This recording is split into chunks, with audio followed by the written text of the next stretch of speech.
nabigeena calayhi salaatu wasalaam ayaa masaajidka soo galay abu umaama oo arkay nabiga masjidka dhex jeefa markaa buu yaa aba umaama saacadan masjidka maadi ma jireen maxaa ku keenay bal ii sheeg markaa buu yaa rasuul allah walwali walbahaar baa hayay buu walwali walbahaar oo xaquu kaaga yimiday dayn igu leeyahay oo la iga rabay inaan daynkii aan iska celiyo xilligii la celinaya la jooga aniguna waxaan ku celiyo ma haysta buu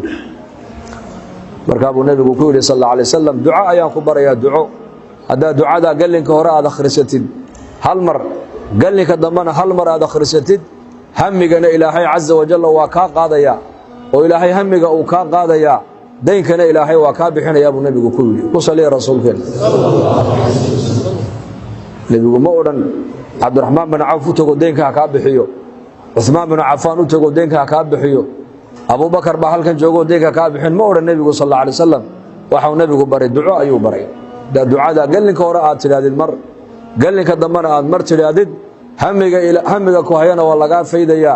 daynkana ilaahay ba ka bixinaya markaa buu nabigu ducada buu siiyay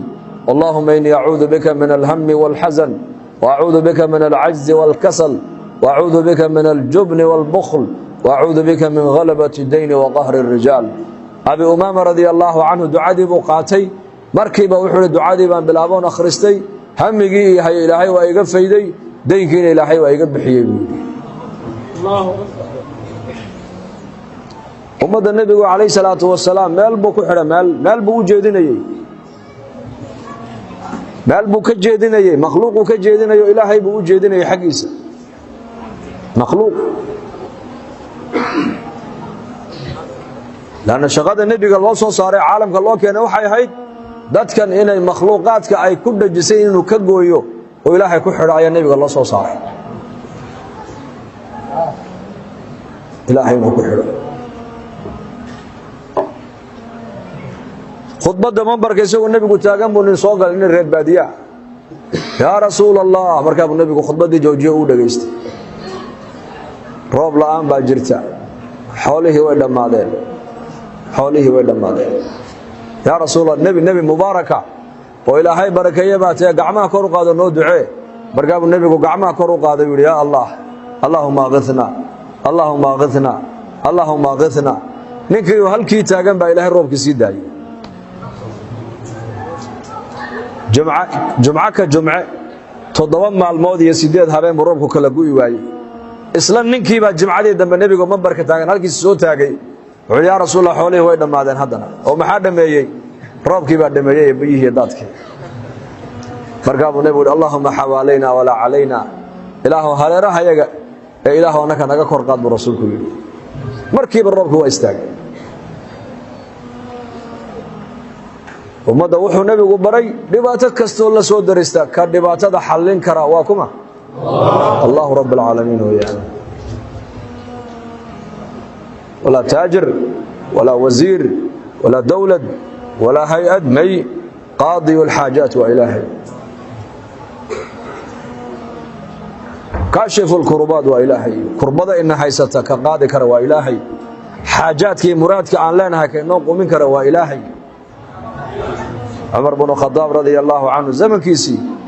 ayaa abaar ba ka dhacday magaalada Madiina markaas xoolihii ba dhamaaday markaas Umar dadkii xooluhu ka dhamaadeen ba magaaladii Madiina ku soo qaxay Umar ibn Khattab Allah raali ka noqday dadkii muslimiintii ayuu la hadla wuxuu ku dhirigeliyay dadka abaaruhu xoolaha ka dhameeyeen in la caawiyo oo la soo dhaweeyo wax la siiyo reer Madiina nin walba wuxuu aqalka ku haystay buu bixiyay abaartii way daba dheeraato dadkii way ka kici weeday abaartii ilaa markii dambe maalin walba waxa la yiri dad 7 qof ku dhow maalin walba dhimanayso la aasayay dabartii xanuuna ka dhashay markaa Umar ibn Khattab hadana warqad buu u qoray Umar ibn Aas oo Masar jooga Masar waa dhulkii beeraha lahaa ee wabiyaalka lahaa ee khayraadka badnaa markaa buu Umar ibn Aas Umar waa amiirkii guud weeyaan Umar ibn Aasna waa waali weeyaan oo wilaayada Masar buu ka yahay maaragtaan amiir wuxuu u soo diray dadkan macaawana reer Madiina abaar baa la soo daristay waxa uu soo diray baa la yiri awr maaragtaan laga soo buuxiyo bur iyo daqiiq iyo maaragtaan saliid oo madaxeeguna Madiina joogo inteeda dambana ay Masar ka soo baxayso safarka intuu leeka ya safar dheer weeyaan saas ku dabaxaysata haddana abaartii way daba dheeraatay, way qaadmi, way fiidmi weydi. nin acraabi iyo reer baadiye ah ayaa habeenada ka mida nebiga agtiisa calayhi salaatu wasalaam ayuu seexday, rawdadii nebiga ayuu seexdo. markaa buu nebiga manaam ku arkay. markaa buu yaa rasuul allah, abaartaasaa nagu dhacday, xoolihii way dhammaadeen, dadkiina hadda way dhimanayaan. markaa buu nebigu ku yidhi, cumar bnu khadaab u tego waxaad ku tidhahdaa rasuulka ilaahay baa ku soo salaamaya ku dheh, laakiin cumarow sidaa ku moodayay maad noqon ka dha buu nebigu kugu yidhi. cumarow sidaan kaa filayey maad noqon. uu kacay ninkii, manaamkii buu arkay, riyadii buu cumar u sheegay. cumar bnu khadaab muslimiintii oo dhan buu u yeedhay iyo saxaabadii rasuulka raggii waaweynaa ee noolaa. wuxuu idhi, war rasuulka ilaahay baa farriintaa ii soo diree, ma dariiqii baa ka weecday walaalahay oo itoosiya? haa, waad weecatay baa lagu yidhi. waxaad ku weecatay mar ali markay abaari ay nebiga zamankiisa nala soo daristo, nebigu isagaa ducayn jiray calayhi salaatu wasalaam. istaciinuu bisabri, taasuu nebigu baray ummaddiisa. dadka muslimiinta hadday dhibaata la soo daristo ay adkaystaan ee sabraan, ilaahayna baahidooda u sheegtaan, idhahda ya allah idhahdaan.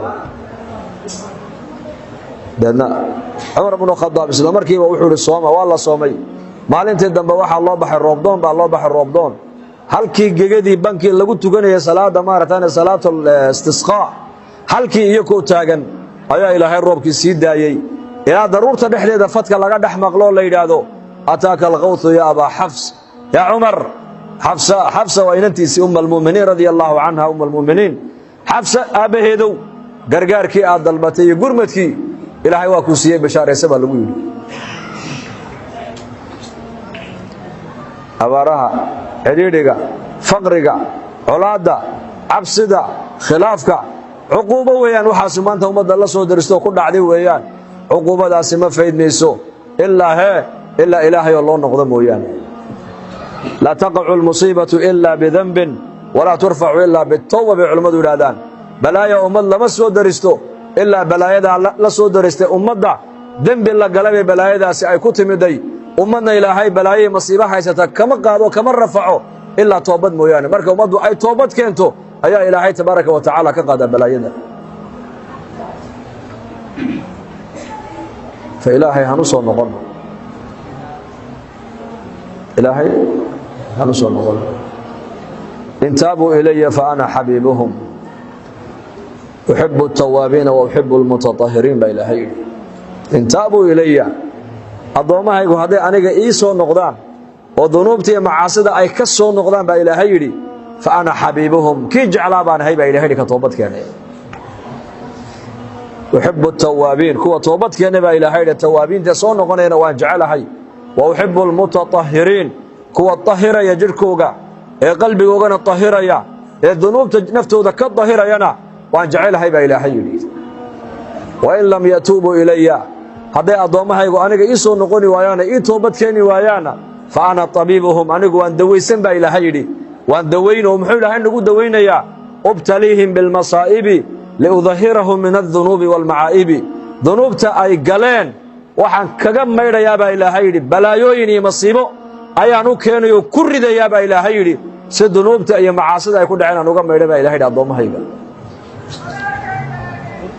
marka faqri hadduu muslimiinta la soo darso, faqrigaasi waa dembi dhaaf. abaar haddaad maqasho muslimiin bay ku dhacday, abaartaasi waa dembi dhaaf. xanuun baa muslimiinta ku dhacay haddaad maqasho, xanuunka la soo darsay waa dembi dhaaf. mucaad binu jabal abaa cabdiraxmaan allaha raalli ka noqdee fii caami طaacuuni camwaas, waa طaacuun taqriiban 70,000 baa lagu qiyaasa dadka ku dhintay طaacuunkaas. waa xanuun jirka dusha ka soo baxaya, deedna qofku u dhimanayaba khalaas, affection. xanuunkaasi ayakoo jooga falastiin buu ku dhacay. marka abaa cubayda ku dhintay, mucaad binu jabal baa ku dhintay, saxaabada rasuulka raggi ugu qiimo badnaa baa xanuunkaa ku dhintay. walaakiin mucaad binu jabal allah raalli ka noqdee, mambarka isagoo dul saaran, xanuunkaas sina inankiisii cabdiraxmaan buu hayaayoo sakaraada, mambarkuu soo fulo khudbaddii jumcada ayuu jeediyo wuxuu yidhi, alaa inahaa raxmatu rabbikum wa dacwatu nabiyikum wa qabdatu saalixiina min qablikum, allaahuma ajcal ilaahayow. hadal macnihiisu ahaa alaa intabihuu baraaruga buu yidhi xanuunkan daacuunkan inala soo darsay ina haleelay waa naxariis ilaahay xaggiisa ka timiday waana ducadii nebigeenna calayhi salaatu wassalaam oo nebi maxamed calayhi salaatu wasalaam wuxuu u jeclaa inay saxaabadiisu adbiyada ka yimaadaan iyagoo wada shuhadaaya qofka daacuunka ku dhintana waa shahiid weeyaan waqabdatu saalixiina min qablikum dadkii wanaagsanaa inaga horreeyeyna markuu ilaahay adduunyada ka qabanaayo xanuunkaasaa ilaahay ku qaadi jire gacmaha intuu kor u taagay buu yidhi ilaahow aala mucaad reerkaygana ilaahow xanuunkaasi waa naxariise reerkaygana ilaahow xanuunkaa wax ka soo geli buu yidhi deedna markaasuu ka baxay khudbaddii buu ka baxay gurigiisii buu tegey inankiisii cabdiraxmaanoo wuxuu tegey markaas sankaraadkii ku soo baxay khalaas oo dadka hareeraha ka fadhiyaan markaasuu mucaad binu jabal baa hadloo ku yidhi yarkii baa hadlay abiihi cabdiraxmaan baa hadloo yidhi yaa abati alxaqu min rabbika falaa takuunanna min almumtariin aabbahaygii wanaagsanaaye macaanaayow ajashu iyo dhimashadu waa xaq xagga rabbigaabay ka timaadaa oo qof walba adduunyada uu ka dhimanayaaye falaa takuunanna min almumtariin kuwa xaqa ilaahay ka shikisan adigu ha noqon buu ka yidhi marka mucaad binu jabal lilmaa ka daadato wuxuu yidhi isaguna satajidunii in shaa allahu min alsaabiriin ama anigana waxaad heli doontaa inaan ka mid ahay kuwa saabiriinta adkaysta inaan ka mid ahay baad heli doontaa buu ka yidhi deedna inankiisii markiiba naftu ka dhacday isagii baa ku xigo haddana ku dhintay ma cabsoonayaan kama baqayaan ilaahay khayrkii iyagu inay dhintaanna diyaar ba u yihiin mise inay noolaadaan waa midkay diyaar u ahayeen innakuna maxaan diyaar u nahay inaan noolaanno haddaad noolaan karaysa iska noolow dadkeenna maanta dhimashada waan ka baqaynaa xanuunkaan ka baqaynaa faqrigaan ka baqaynaa dhib baan ka baqaynaa ducafaa'u liimaan baan nahay innaku maanta laakiin asxaabu muxamed radia allaahu canhum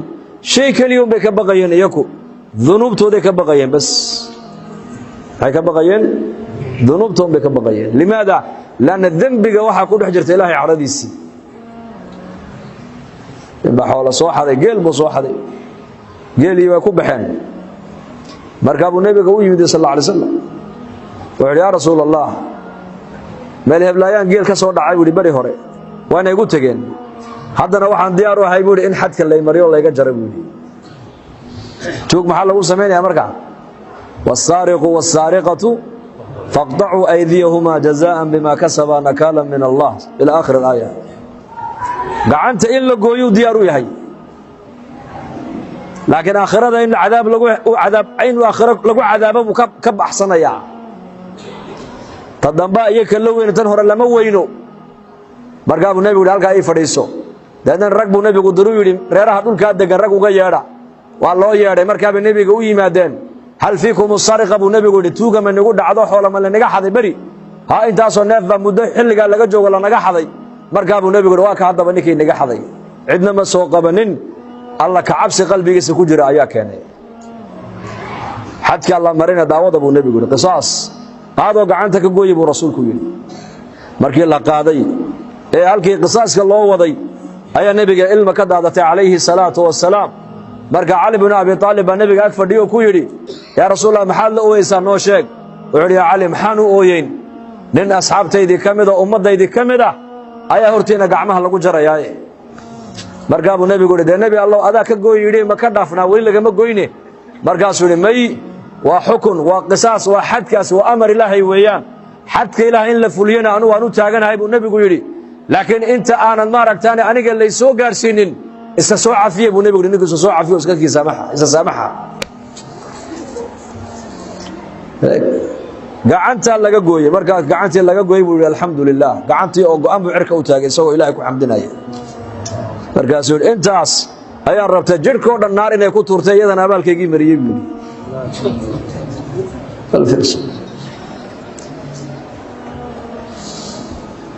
yaa allah mid kaloo saxaabada ka mida ayaa waqtadahira xilli waqtadahiro cidaadu ay kulushahay oo magaalada madiina uu dhex socdo ayaa inan yarba oo yaa ka soo horbaxday gabadh yar markaa buu qabsado u dhunkaday wax kale kuma sameyn markuu masaajidkii tagay buu ninkii fasaxan waayay dambi baad gashay waa dhunkasho inagana dadkeena maanta muslimiinta qaarkood dunuubtii kabaa'irka iyagoo ku dhex jira haddana ayay qoslayaan barjaynayaan taslama kabaa'ir zinadii tuugadii shirkigii kibirkii sixirkii balaayo iyagoo kabaa'ir dunuubtii waaweyneed salka dhexdeeda ugu dhex jiro dhex fadhiya ayay isku haystaan inay waxbaba samaynba asxaabu muxamed ahe inan yar oo dariiqa ku helo labadaa dhinac uu ka dhunkaday ayuu ka seexan waayuu yidhi dembi weyn baad gashay ilaa uu nebiga u yimaado calayhi salaatu wasalaam yaa rasuulallah dembigaasaan galay xadka hallay mariyo markaa buu nebigu yidhi fadhiiso waxyigaa markaa soo degaya ila qur-aanka shareecaddeena islaamku hal mar keliya ma soo wada degine kolba inta ummaddu ay qaadi kartay shareecaddu soo degaysay kolba inta iimaanku ziyaado ayuu qofku shareecadda qaadi karaa kolba inta shareecadda ay qaadi karaan asxaabtu ayaa shareecadda la soo dejinayay oo xataa taxriim alkhamr khamriga marka la xarimayey